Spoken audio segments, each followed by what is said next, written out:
welcome to another video. So in today's video, I thought that I would share my experience with the IB and how I found the entire program to be, and give you guys some tips and advice. And yeah, I hope you guys enjoy, and I hope this helps people who are like considering or thinking about doing the IB or not to make their decision. So I'm just going to start off by explaining what the IB is for those of you who do not know. So the IB is basically this 2-year end of high school curriculum which you're doing the last year of high school, and you take 3 classes at a standard level and 3 classes at a higher level, and with your higher level classes you can get college credit if you get like a specific grade. The subjects I took in the IB were higher level biology, higher level geography, and higher level global politics, and my standard levels were math studies standard level, French B standard level, and standard level biology. Those were my standard levels. So in the IB, I ended up finishing the IB with a 37, which I am so over the moon about. I posted a video like 2 weeks ago about my reaction, so I'm gonna put it somewhere here so you guys should go and watch it. I was so over the moon about it because I finished my first term. Yeah, my first term of the IB, or even my first year. It might have been my first year with, like, I'm just gonna say it was below 29.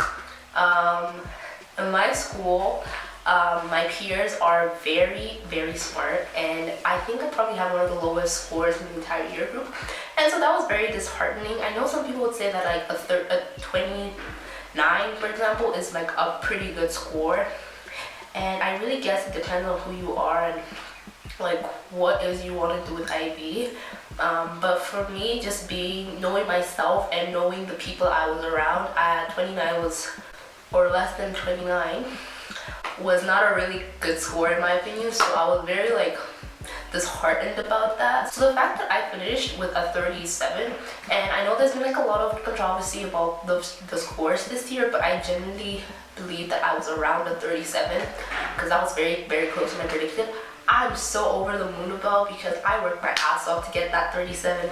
The way I chose my subjects was a whole freaking roller coaster, okay? I started off the IB, some schools are required to choose your subjects before you like start your first day.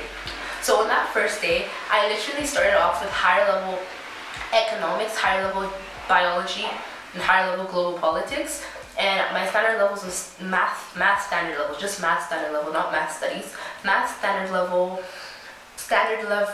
French, and standard level English. So those were my standard levels in the beginning. Then after the very first day, like I'm talking the first day of classes, I went to my supervisor and I told him I wanted to switch econ to business. So I switched econ to business. I was in business for 1 class, and then after that I went back and I was like, can I move that back to economics? So I moved from business to economics, then back to economics or whatever.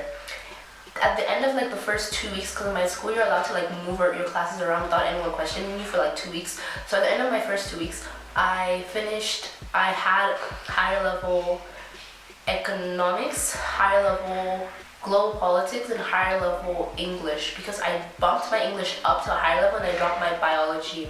So then my standard levels were standard level biology, math studies, because I was dropped to math studies I think the first or second day of math class. My other standard level was math studies, biology, and French B. With economics now, I was in that class because I was so convinced I am going to be an economist. I love economy, which is not freaking true. I've never taken economics before. So I was in that class for 5 weeks. Those 5 weeks were hell. And because I started asking about changing the class after the first 2 weeks, it was a lot harder because it meant that teachers could actually like stop you and the administration could stop you and all that. So the head of the humanities department was my econ teacher. So it was really hard for me because I didn't like that class. I was not interested. I hated that class, and I just frankly did not understand what they're talking about, and I also didn't care. And that I really had no interest for econ. I don't know why I decided to stay. But because I found it really hard and she could see, she was like, "You're not putting in the work. she gave me this ultimatum that like, the first test was coming up, and if I get a 4 in that test, I will be able to leave, but if I get anything lower than that, I'd have to stay. Please make it make sense. And so I worked my ass off to get that 4 in econ, but I'm like, this is a higher level. I'm really trying to get college credit. I'm not about to graduate, finish with a 4. And you need a 5 to get like credit for your higher levels. So I was like, I need all the credit I can get. I am not about to do this for 2 years, because this was like 5 weeks in and I was already suffocating. I'm not about to do this for 2 years just to end with a 4. So I worked my ass off, got my 4, and left. During this time, when I was trying to figure out what I should change to, because I generally did not know what I could change to, I was considering theater higher level. I was considering art higher level. I think at some point I was actually registered for theater. I think the day I was able to leave economics, I was registered for theater. But then I had to move my French to Chinese AB, so I was doing all of this, and then my geography teacher was like, you are messing up a lot. You are going to stress out yourself with the amount of work you have missed, because this is 5 weeks of school for like 3 different subjects now that I have to catch up on. She was like, why don't you just come to my class, my geography class, which I didn't really mind. Like, I wasn't like super keen on it, but I was like, sure, whatever. So I went into geography, and let's just say, love that class. I'm actually going to be studying geography in university. Like, I love geography, and I would never even consider taking it. So that was my really crazy roller coaster of how I ended up choosing my classes. So I would say, as someone who is going into the IB, if you're going into the IB, what you should think about when choosing your classes, honestly, is skills and interests. You need to like pick things you think you will be good at and things you think you'll be interested in. For someone like me who never took economics, I thought I'd be interested in it, but clearly I wasn't, and I wasn't good at it either, so then that should have just crossed it out the window. But I think those are the main 2 things you need to be thinking about. If you know what you want to do in university, you also should be thinking about what courses you need for your university, because I know like some science courses like med and stuff, you need certain courses, but I didn't even know what I wanted to do, so then I didn't think about my uni plans because I didn't have any. If you are concerned about uni plans, I would generally say that picking classes you like will probably be what you end up studying in university. Like, if you hate maths, I highly doubt you'll be doing a degree in mathematics if you decide to go to university. So like, just pick what you like and what you're good at, and then that will kind of like help you figure out what you should even do in uni. But the other part of the IB is that you need to do this thing called the extended essay and this other thing called TOK, or theory of knowledge. The extended essay is basically a 4,000 word essay on a topic like of a subject of your choice, but usually it's recommended that you actually study that subject. So I decided to do mine in English, A, Lang and Lit. I did English, A, Lang and Lit because I did not specify. I analyzed the book or the novel Half a Veil of Sun by Chimamanda Ngozi Adichie, and I don't remember exactly what I analyzed, like what my topic was, but I did an analysis on like a specific theme in that book. The EE, at least from what I found, at least for an English EE, because it's very different for the different subjects. For an English EE, it's not that difficult. Like, I remember for me, I literally had a meeting with my tutor the next day. This was like the first week back from summer about what I did over summer, which was absolutely nothing. And I just started going, like, doing my research. And I went into that meeting and he was like, yeah, you're on the right track. And I was like, dope. And so from that, I just took my research, put it on a document, analyzed my book within the research, like combined to my own analysis plus the research, and I literally wrote my EE in like a week or 2 weeks.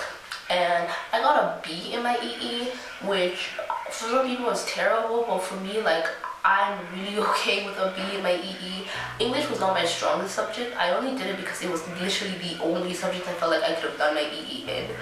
So I'm not mad with the fact I did not get an A at all, because I didn't really know what I was doing in English, but I had good support, so I'm really glad that it ended the way it did. The other thing is the TOK, or the theory of knowledge. This is like a compulsory class, so in total I end up taking 7 classes, but TOK is not for the entire 2 years, it's for like a year-ish, like a year. So for TOK, it's this class where you basically discuss like how you acquire knowledge and like who sets up the knowledge rules and why we consider this knowledge but this not knowledge. It's kind of like a philosophy class, but also not really. No one really knows what's going on in that class. I'll say my TOK teacher did a really good job at making the class fun. Like, I know a lot of people tend to hate on TOK, they're like, it's a bunch of BS, but my teacher was really good at making it interesting and making it relevant.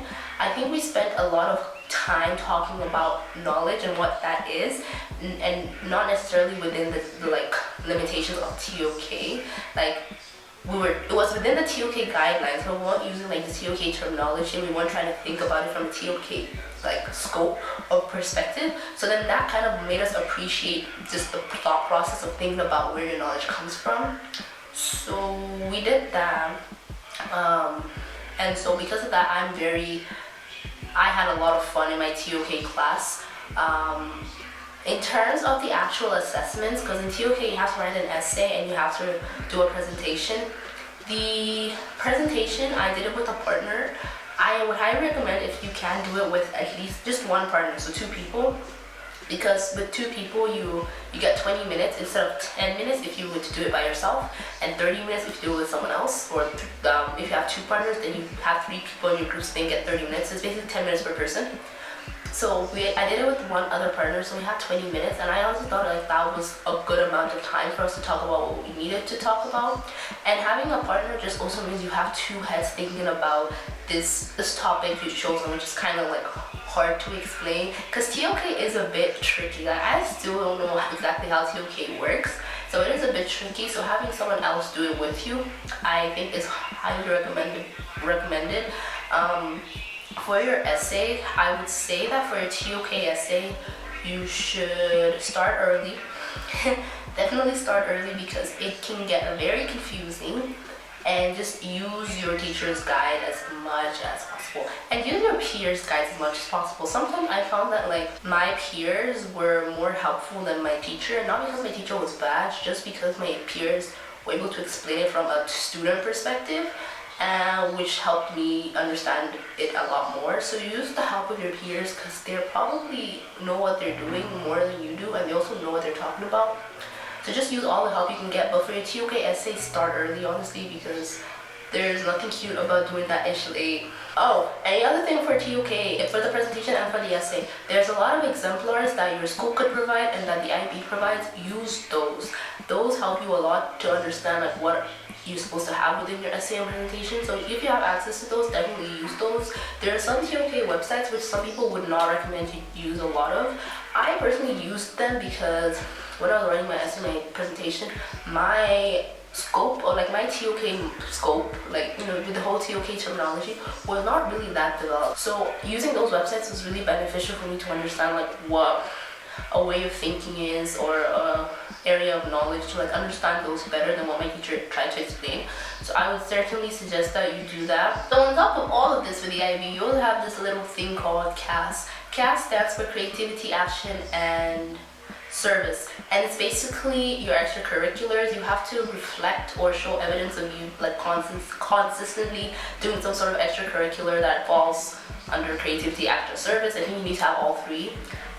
So my CAS activities were, I was the leader of my school newspaper, I was the leader of the school choir, I did this thing called Outward Bound, which is this like outdoor exploring thing which I did within the school. I was a member of this club called SING, which stands for Social Innovative Networking Group, and it was this club that connected us with this organization that basically helps train youth and teenagers on social entrepreneurship. I was also a peer supporter, which is basically students that are trained to provide support to their peers. We're also trained in like very basic mental health first aid.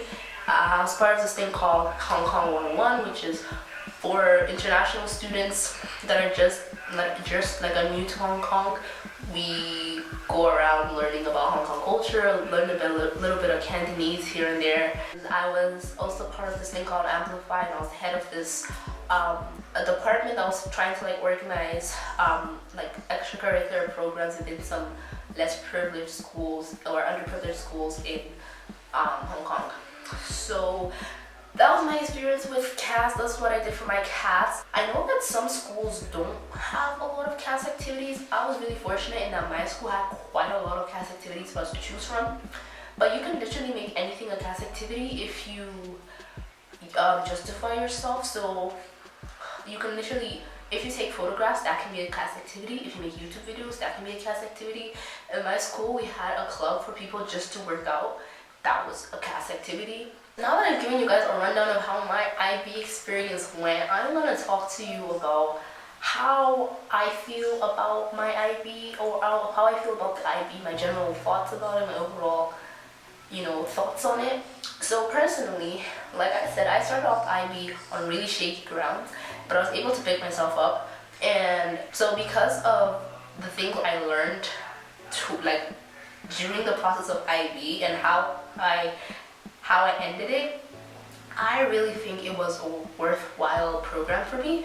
Mainly because I feel like there are a lot of skills you learn out of it that are so useful just in for life in general. Like your critical thinking skills go way over the roof because you need to be a really critical thinker for IB. Your time management skills, you develop those freaking hard, man, because you will freaking suffer and drown if you do not somehow find a way to balance work and life. And because it's viewed as a super stressful program, when you come out of it, you feel really proud of yourself, especially once you graduate, you feel done, you did that. So I honestly feel like it's a good program. On top of that, I also just learned how to deal with stress better because it can be quite stressful. I learned how to study better. The thing that makes it worthwhile is really the skills you get after, and then also just the sense of accomplishment just because you went through it. Now some overall tips I have for how to make your IB experience slightly less drowning and make it more bearable. I think the first and the most important thing about the IB is that consistency is the absolute golden key. Someone told me that the IB is a marathon, not a sprint. So you need to take it slow and steady from the very beginning if you can, or just, whenever you decide you start taking slow and steady, you need to start taking it slow and steady. You need to put in a lot of work all the time. It's not the type of program you can literally not sleep in class, not do your homework, and then a test comes up and you study 2 days before and expect to pass.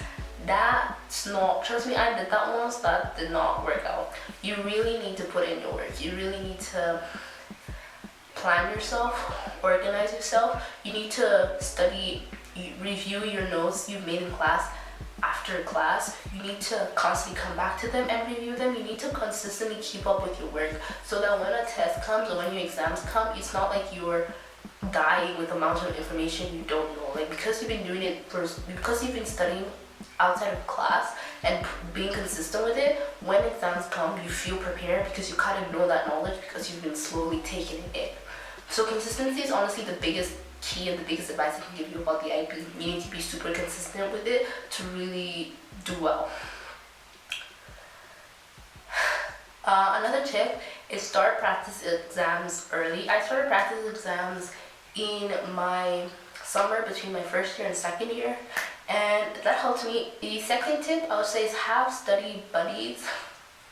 I had a few study buddies and I used them a bit.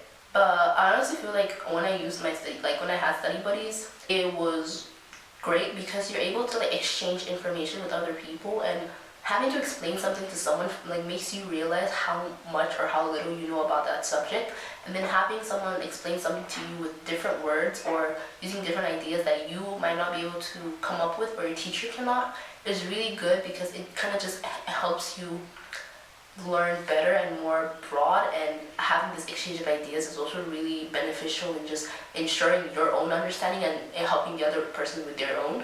And because I was part of the class of 2020, I mean this is kind of I'm not really sure, but in my opinion I would say also start practice exams really early.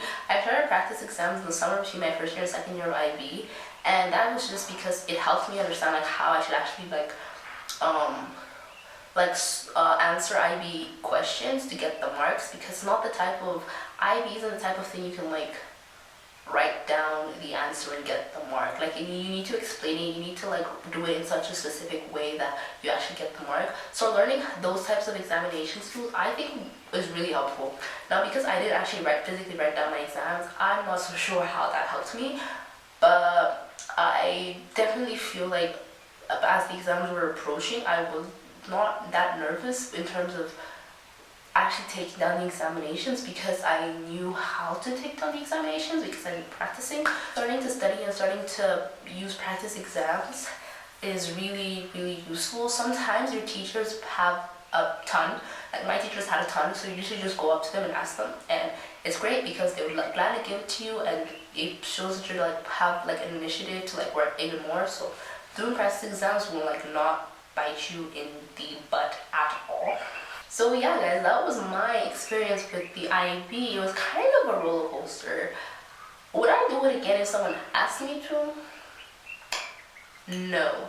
But honestly, I think the IB was not as terrible as people make it. It's just that you need to have very specific skills in order to do well in it. And I'm from someone who's come from being comfortable in the IB and someone who's also like struggling and drowning. So I feel like it's really just, you need to have this like the skills, you need to know how to manage your time, you need to know how to study, you need to know just how to be effective with studying and stuff like that. And then after that, it really does not become that terrible. Now then again, for me, like everything I said is just from my own perspective. I was not a 40-year, I did not get a 45, but that's because that was not my goal. My goal was just do my best, and I feel like honestly, if that's your goal to just do your best, you can definitely get it. Even if your goal is a 45, I feel like these are the stakes. You just need a very few set amount of skills to really solidify you in ensuring that you're able to get the grades that you want. Regardless of the grade that you have, the IB is tough. If you're an IB student, the fact that you completed it is like, I'm proud of you, because that is just not simple. That is tough. It is very difficult. It can take the life out of you sometimes, but like I really hope that for you it was worth it at the end of the day. So yeah, that was my experience with it. I hope you guys enjoyed this video. If you did, don't forget to like, comment, and subscribe. If you have any tips or suggestions or compliments or comments, please leave them in the comment section down below. Don't forget to hit the bell button. I'm doing this whole YouTube thing. Don't forget to hit the bell button, the subscribe button, the like, the comment, every button you can see on your screen. And I will see you guys next time in another video. Thank you guys so much for tuning in, and I hope you guys enjoyed the video.